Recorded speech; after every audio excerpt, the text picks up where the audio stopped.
All right, Shalom Akim. First and foremost, all praise, honor, and glory is due to Yahweh Ba'ashem Yahweh Shai. Double honors to the apostles and elders of Great Millstone. Shalom to the sincere brethren out there that's laboring in his work. Diligently continue to push out this gospel in all truth, faith, and sincerity. So yeah, before I get into this lesson, just want to give a quick honorable mention to the elders Yashawamba and Ariala and all the brothers down in Dallas. If you got a chance to tune in, what you witnessed was a spiritual slashing on this guy Jesus is the Word and his minions, all right? Sword play at its finest was on display. And there was nothing deep about it, all right? And I say that humbly, not to exalt myself as if I'm on some level, but it is what it is. The scriptures say all things are plain to him that understand it, because amongst Great Millstone, even those who are considered to be the lords on the totem pole, we far exceed these so-called Christians in the proper understanding of these scriptures, man. All right? It tells you that in Sirach, the 3rd chapter, that more things are showed unto thee than man understand. All right? If you're under the tutelage of the apostles and under the teachings of Great Millstone, then you possess the supreme knowledge of the planet. Why? Because this is the knowledge that was given down by Yahweh Shai. And this lesson is not centered around this interaction between the brothers and these so-called Christians. This lesson is just going to highlight that the Heavenly Father created these Christians to be the prey, man. He actually handicapped anybody, for that matter, that's outside the true understanding, the proper knowledge, understanding, and wisdom of these scriptures. It was the Lord who created them that way, man. When you consider the beast of the field, all right, a lion versus a deer, the deer was set up to be the prey to the lion. He was set up to be inferior to the lion. All right, the deer might make it up in his mind one day, look, I'm not running from the lion today. I'm going to stand up to him. But he don't have the attributes to fight that lion, man. He can make it up in his mind all day he's not going to run from the lion. And what's going to happen, the lion going to devour him, because the Most High created the deer to be the prey. And that's how these so-called Christians are set up, man. And these guys, Jesus is the Word, and James White, the Edomite, William Bell, and, you know, all these different cast of characters, they supposed to be the pinnacle of Christianity, man. All right? They supposed to be the so-called last line of defense, which show how low of a level these so-called Christians is on, man. They was created to be the prey, man. They cannot stand up to the true men of Yahweh Ba'ashem Yahweh Shai when concerning the proper understanding of these scriptures, all right? So with that, I want to just go right into it. This is the book of Exodus, the 4th chapter, and the 11th verse. And the Lord said unto him, who have made man's mouth, or who maketh the dumb or deaf, or seeing, or the blind? Have not I the Lord? Right. So the Lord made those who can see, meaning those who can go into these scriptures and properly break them down and can understand the mysteries that's found in this book. And he also made the dumb and the deaf. Those who attempt to go into this Bible and they stumble at what's written in this Bible, well, the Lord created them as well. Just like the Lord created the predator and the prey, man. You so-called Christians are the prey in this arena.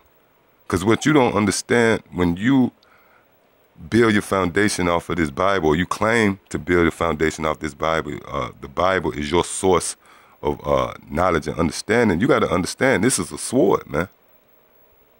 In the scriptures, one thing I always noticed, even before I came into this truth, that one thing that causes friction is politics. If you speak about politics or religion, man, it's going to be somewhat of a friction going to occur. You know, you could throw sports in there, all right? But mainly politics and religion, and mainly religion, man. When you discuss the Bible, then it's going to be a resistance, all right? It's going to have different opinions. People going to have their outlook and oppose what you might think, vice versa. And it's going to cause friction, if not an argument. And that happened all the time in the ancient world.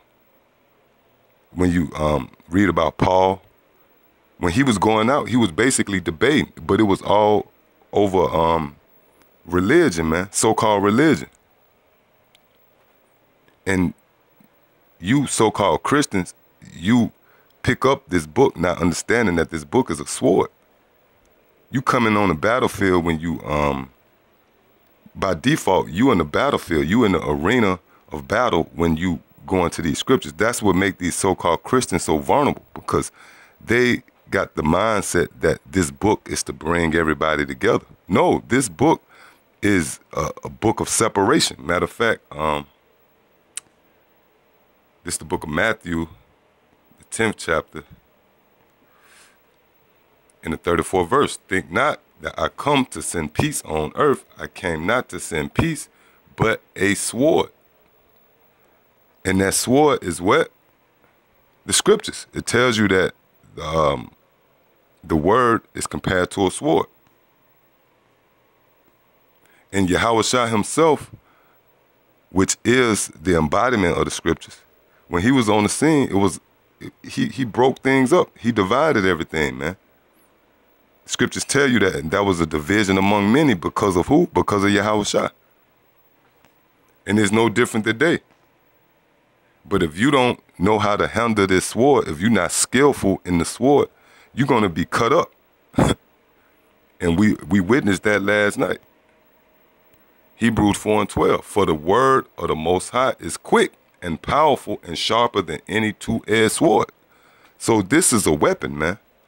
You have a lot of people in they warped thinking, why can't you just come along? Y'all coming together, get along. Y'all reading out of the Bible. Why we can't just unite? You know, no. This book is set up to divide and separate and to put certain people in certain categories, man. You are measured by your understanding of these scriptures. That's why Yahushua says, not what goes in a man would defile him, but what comes out of a man. We can determine whether you wicked or righteousness just by your understanding of the scriptures. It tells you that in Daniel the 12th chapter, that none of the wicked shall understand. So if you scratching your head when it comes to these breakdowns and you marvel at the things that we teach, which we understand, and we know, we are confident that what we teach is the truth. If you can't get it, then you wicked, man. We ain't got to go into a heavy diagnosis or examination, man. For the word of the Most High is quick and powerful and sharper than any two-edged sword, piercing even to the divine asunder of soul and spirit. And we witnessed that last night, and we witness it all the time. You know, brothers that go out on the highways and hedges, which that's the highest level, all right? That's the highest level. That's why you got a lot of guys, they sit in the comfort of their own home and they make their little videos, but they won't go out on the highways and hedges, or they might schedule a organized debate, you know, where you have rules, you know, you have a certain time to speak, a certain time to rebuttal. But when you go out on the highways and hedges, it's no rules. Only thing is out there is you and your understanding. So we see this all the time out on the highways and hedges. People try to approach us with their wayward doctrines, and we cut them up because we properly use the sword. It says, piercing even to the dividing asunder of soul and spirit, and of the joints and marrow, and is a discerner of the thoughts and intents of the heart. And when I read this, I think about when that clown G-Man came up to the main camp, and the apostles discerned the intents of his heart. They called him a homo. And a lot of people who watched that, they thought that that was a carnal assessment. You know, they thought that the apostles was just name calling. No, that was spiritual. The scriptures discerned what type of guy he really was. The scriptures came out, the apostles cut him up, and they saw his insides. And to the naked eye, you would think, oh, them just a bunch of guys just hooping and hollering back and forth, name calling. But that was the spirit. The spirit discerned this guy's thoughts, man, and the fact that he was a homo. All right?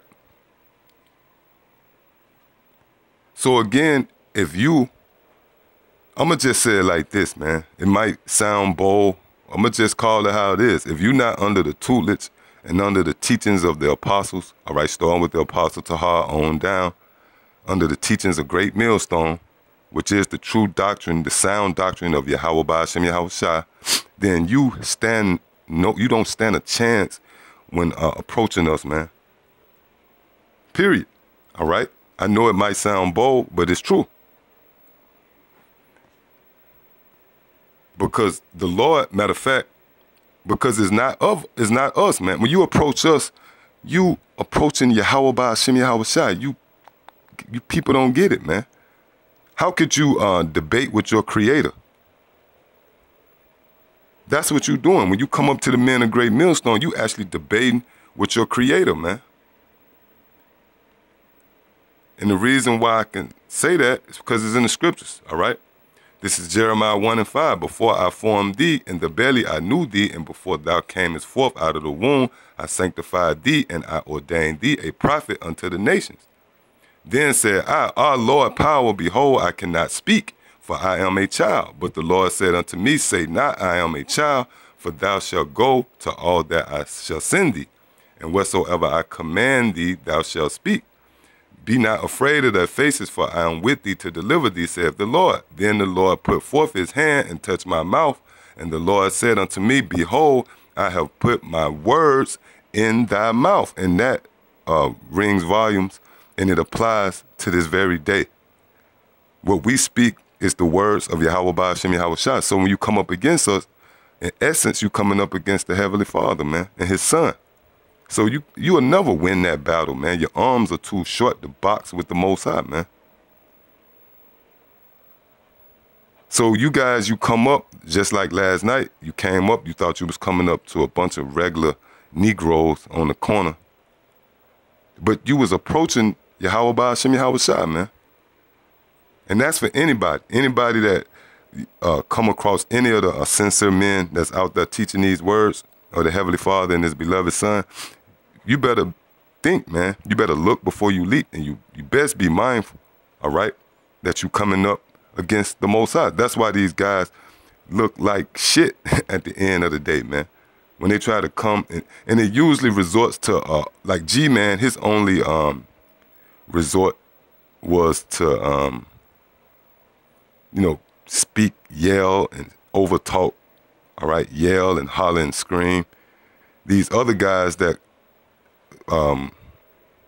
oppositional forces out there, they only tactic is parody videos, comedy.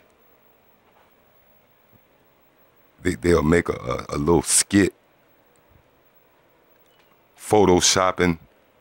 That's the only way they can come against us, man. They can't deal with the knowledge of these scriptures because we have the supreme knowledge. We have the knowledge of Yahweh Ba'ashem Yahweh Shai. So they had to resort to all sorts of games, man.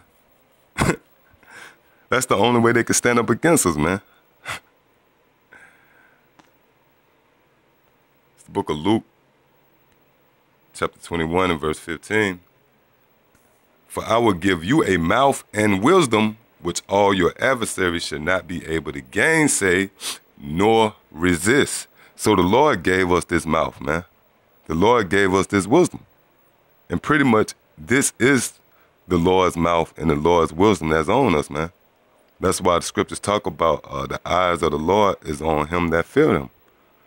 And those eyes represents the wisdom. So the wisdom in the sight of the Lord is on us, man.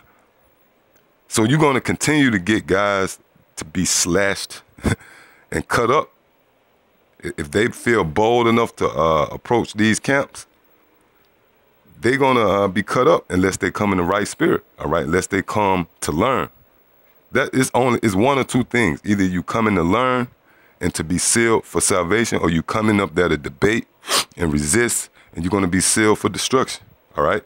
So, yeah, that's pretty much it, man. Again, these so-called Christians, they was created to be the prey, man. Nothing else. They was created to be spiritual punching bags we could use as a ploy to, well, I don't want to say ploy, a prop, for us to further this word. Just like the Lord created Pharaoh so he could show his power. So the Lord created you so-called Christian so he could show his power.